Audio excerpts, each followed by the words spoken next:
Aviez-vous déjà écrit une tragédie? Oui, pendant ma jeunesse, j'en ai essayé. Et quel était le titre? Un roman de Kadelga. Ah, ça concerne encore la mer. Kadelga veut dire navire, n'est-ce pas? Un roman de navire. Non, Kadelga, c'est un nom de quartier Istanbul, simplement. C'est près de la mer, bien sûr. Vous aimez, je crois, des postures et des gestures et des paroles, des actes de parole. Est-ce que vous croyez encore que c'est possible que dans notre époque, qu'on peut faire de la tragédie ou de grandeur? Oui, je le sais, au moins. Peut-être que vous serez ici comme dans le monastère des Templiers pendant les croisades ou après la dissolution, et vous y pensierez peut-être aller au-delà des... Je n'ai pas compris la question, mais je ne mélange pas la théorie avec la pratique. Bon, alors, je vous souhaite une bonne convalescence. Merci. Qu'en pensez-vous en fait? Après chaque coup d'Algar, peut-être, comme vous avez dit que vous aviez déjà écrit une tragédie qui s'intitulait Le roman de Kadelga, ben, je pense à une autre Kadelga, plutôt un autre navire qu'on ne fait plus, Kalyon. Il y a une rue qui s'appelle Kalyon du Koulou. Oui, mais c'est très bruyant là. On peut y passer simplement, enregistrer quelque chose. Mais Kadelga, Langa, ça pourrait être bien. Il faut trouver un moyen de communication ou de transport alternatif pour s'y rendre plus sûrement en anagramme. Êtes-vous prêt à faire face à Kora? Je veux dire, musée de Carrier, dont l'original nom est Kora. Est-ce qu'on peut aller à Kora demain, par exemple, ou après-demain? Un jour à Kora, qu'est-ce que ça veut dire? Une visite de Kora, Kora platonicien, Kora de Timaeus. On peut y aller quand on veut, en anagramme ou par un autre moyen de communication ou de transport. Est-ce qu'il y a un lieu propre à tragédie?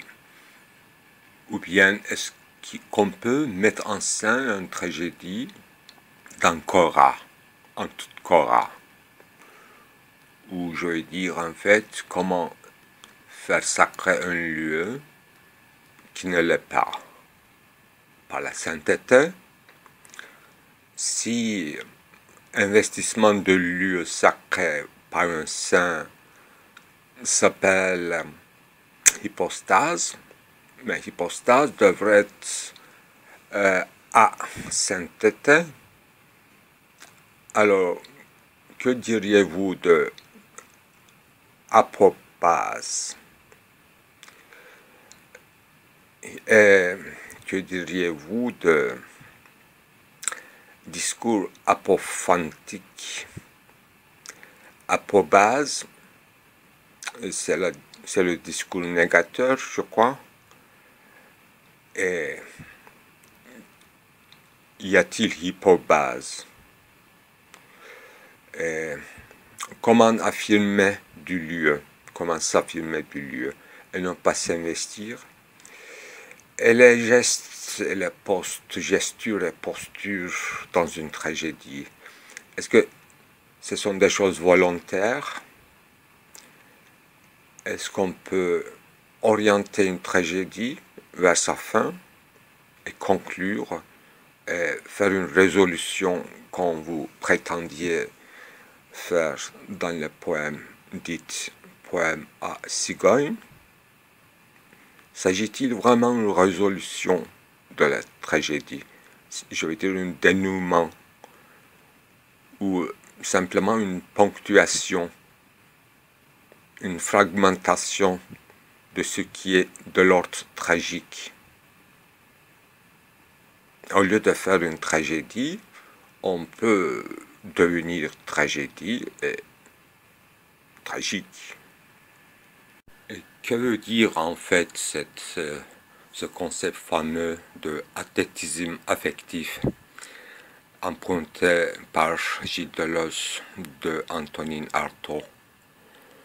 Un athétisme affectif concernant les affects, c'est comme quelque chose de se mettre dans tous les états, non pas en corps, seulement en physique, mais en psyché aussi. Ça me rappelle ce que j'avais un peu gribouillé à l'époque quand j'avais vu le spectacle de Piner Bausch. Plutôt les figurants, en fait, les acteurs, dans tous ces états, en corps et en âme. Là, ils poussaient aux extrêmes limites, peut-être, ce fameux athétisme affectif, qui est bouleversant pour ceux qui regardent aussi. Pour eux, je suppose, pour les acteurs, c'est épuisant. Et comment s'en sortir, comment jouer, comme disait Diderot dans son petite œuvre Paradoxe du comédien. Voilà, il s'agit la plupart du temps, chez vous, une fiction autobiographique. Comment on peut fictionner avec autobiographie? Qu'est-ce que ça veut dire, ce paradoxe? Est-ce que le monde en tant que tel est le décor de notre tragédie ou le monde fait part entièrement de cette tragédie? Est-ce que nous possédons vraiment notre propre tragédie ou seulement nous l'assumons, nous le réalisons ou habitissons? Est-ce nous qui est le point de commencement de la tragédie ou le point d'aboutissement? De plus, est-ce que la tragédie nous appelle, c'est-à-dire est-ce que c'est à nous qui tombe la responsabilité de chercher notre tragédie ou la tragédie, comme fortune, comme touquet, tombe sur nos épaules? Oui, il faut prononcer le mot touquet le plus souvent. Il ne s'agit pas de la fortune, destin, destination, Geschichtlichkeit, mais touquet, ça devrait être rencontre avec un lieu et rencontre avec le réel, comme interprétait Jacques Lacan. Touquet comme rencontre qui passe au-delà de l'automaton, c'est-à-dire train-train de la vie quotidienne. En fait, automaton, ça devrait être ça. Ou bien cette convulsion ou répétition, Zwangsmäßigkeit, je crois, en fait, cette contrainte de répétition ou de retour, du refoulement, du traume, etc. Est-ce qu'on peut dépasser cette répétition inconsciente, aller finalement à la rencontre du réel, non pas le monde en tant que tel, comme décor, mais vraiment l'essence du monde et du cosmos et du moi aussi. Et dans 2 films que vous avez faits sur la convalescence, en fait, j'ai remarqué ce mot essence, ça prend dessus. Et ça veut dire dans la convalescence, finalement, il y a essence. Beaucoup de choses dans vos questions. D'abord, trauma. Vous avez dit traum. C'est très bien prononcé. Il s'agit de drame, en fait. En grec, trauma veut dire peur, crainte, aiguë, mais devenu maintenant un trauma vécu dans le passé. Mais il s'agit de drame au sens tragique du terme. En allemand, d'ailleurs, Trauerspiel, Trauer, c'est le deuil. Donc dans le drama, il y a du deuil, à mon avis, et il y a de traum, c'est-à-dire le rêve. Le rêve est le deuil. Et le drame, la tragédie, fait une série très intimement liée. Donc on était d'ailleurs dans l'entrelacement de ce nœud, dans ce lac, depuis pas mal de temps. On était enserré ou encerclé par ce lacet. On était attiré par ce glue et on y était noyé depuis le baptême, c'est-à-dire le moment de naissance non choisi, destin, etc. Voilà. L'enchaînement devrait être ça, c'était depuis toujours ça. Toute cette rhétorique concernant glas et glue. Glas, c'est pas une simple vibration sonore, mais c'est une communication d'un deuil, un rappel et souvenir du disparu, ou bien vibration de son âme après avoir son corps éteint, ou éteint au sens fort du terme, c'est-à-dire le feu, quand le feu disparut, quand la vivacité et l'âme nous a quittés. Donc il reste, s'il y en a un reste, ça devrait être de l'ordre de glas. Donc qu'est-ce que c'est? C'est pas une sonorité audible, pas toujours, mais de l'ordre de cendres dispersées et qui, oui, vouaient au vent comme la poussière, mais on les respire aussi, c'est-à-dire on les approprie consciemment ou inconsciemment, on les respire. Dans un moment de aspiration et de respiration, dans un moment de soupir et de souvenir, donc dans un moment de recueillement et d'accueil, et de pensée rassemblante comme Gedanke disait Heidegger. Et faire un moment de, je dirais, grâce, comme on dit en italien ou en espagnol, gracia, au sens quotidien du terme, la grâce, c'est dire merci et pardonner aussi s'il y en a une faute. Grâce, le moment de grâce, c'est le moment de danke, c'est-à-dire merci, et en même temps, un moment de pensée forte, au sens de Gedanke, pensée rassemblant, ce qui est dispersé. Voilà, Michel Foucault disait la littérature moderne en tant que telle, comme une invention récente, comme disait Jacques Derrida, c'était un lieu de rassemblement de ce qui est dispersé. Dispersé au sens de épistémé segmentarisé, peut-être, les sciences aliénées, avec toutes ces fragmentations.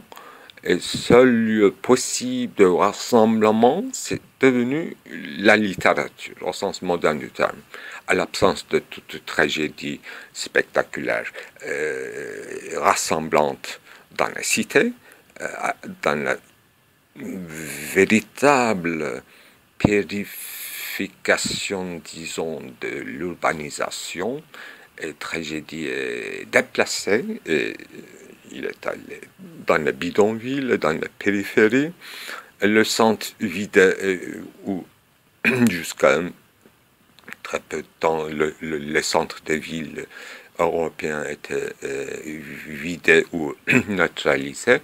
Maintenant, avec le retour des immigrés, comme le retour du refoulé, par force, par contrainte, le centre des villes sont devenus des asiles encore. Asiles de no man's land, des heimatlos, ceux qui n'ont plus de patrie, ceux qui n'ont plus d'essence, et ceux qui n'ont plus de lieux sacrés ou appropriés. Donc, ils sont entrés dans un processus de sainteté, entre guillemets, c'est-à-dire ils sont dans leur voyage initiatique. Les exilés sont dans les voyages initiatiques, comme Iliada, comme grande œuvre de Homéros, c'est le hypostase des archontes, disons. C'est leur voyage. C'est leur voyage initiatique et grande immigration a commencé. Et c'est frémissant parce que on connaît les conséquences à peu près des grandes immigrations des Mongols, des Turcs de l'Asie, et on sera encore envahi par l'Asie, par l'Afrique, et ce sera une autre respiration, un autre moment de soupir, un autre moment d'ouverture et de la destruction, accompagné par une possibilité de, disons, l'ouvert, au sens heideggerien, ce qui est fermé sur soi dans son automaton, donc neutralisé dans la poussière, et va trouver encore un autre support d'expression, une autre hypokaimenon, sur lequel il y aura des petites hypostases, comme le point d'accroissement de ce qui se diffère, ce qu'on appelle synthèse, comme synthèse islamo-turque, qui a eu lieu, mais pas comme on voulait. C'est fini dans un moment d'inconscient, dans un flux incroyable, au détriment de toute conception islamique. On est devenu femme islamique, islamiste, etc., sans voulant rien savoir de l'islam. C'est devenu une coutume ou mœurs, c'est-à-dire quelque chose de l'ordre automaton et de l'ordre de l'inconscient et de l'ordre de Zwanmäßigkeit. Donc on est pris dans le glou de l'islam sans qu'on sache l'essence du monothéisme, bien sûr, et toute son histoire, c'est-à-dire tous ces épisodes et toutes ces hypostases. Voilà, on n'est qu'une state ou métastate de ces hypostases. Métastase, c'est la perte de l'individualité, mais il faut résister pour chercher des points de résistance, des nœuds, des articulations plus authentiques. C'est le moindre chose qu'on puisse dire. Mais quand vous parlez dans le noir, dans l'obscurité, dans votre cellule de monastère ou de sanatorium, n'avez-vous pas de peur? C'est-à-dire, en fait, la parole, dans le noir, ça fait une vibration très tard au bout de la nuit, comme disait Louis-Ferdinand Céline, n'est-ce pas, voyage au bout de la nuit. Et cette voix, ça, quand ça revient enregistré, comme ça fait un retour sur soi, dans le noir, à l'absence de choses à décrire, à l'absence de toute phénoménalité immédiate présente devant nous, tout ce qui revient à l'absence de Zuhandalkeit, ce qui est présent devant, sous mes yeux ou sous mes mains, et les mains désœuvrées, et le cœur en repos, et la pensée en son mouvement qui n'est pas de l'ordre kinétique, et bien qu'il y ait une transformation de la voix en image synthétique dans toutes les machines d'enregistrement banales. Voilà, dans cet univers nouveau, à l'absence vivant de l'autrui, d'autrui, il y a un cœur comme recueil, descendre, un rapport à Timée. Et Timée, c'est-à-dire Kora, au sens platonicien du terme, c'est le lieu sans lieu, un atopos qui fait qu'il y a quelque chose et lieu. Donc, rien n'aura eu lieu que le lieu, c'est ce qui veut dire peut-être, non pas un nihilisme total, mais malgré tous nos efforts passagers, finis, il y a un, disons, espacement de l'espace et temporalisation de l'espace. Ce sont des généralités encore, mais si le lieu se faisait lieu, en tout lieu, dans l'absence d'un lieu précis. C'est encore très abstrait, mais si les lieux, je veux dire, peut-être milieu, voilà, média au sens de milieu, milieu informatique, milieu synthétique, milieu spectral, se multiplient. Comme ils existaient en potentiel, ils dégagent leur potentialité, ils s'actualisent, voilà, vieux mot, ils s'actualisent, ces lieux s'actualisent et donc deviennent de lieux communs et à l'usage de tout le monde et à la merci de tout le monde aussi. Et de l'ordre de tout le monde, de l'ordre ordinaire. Voilà.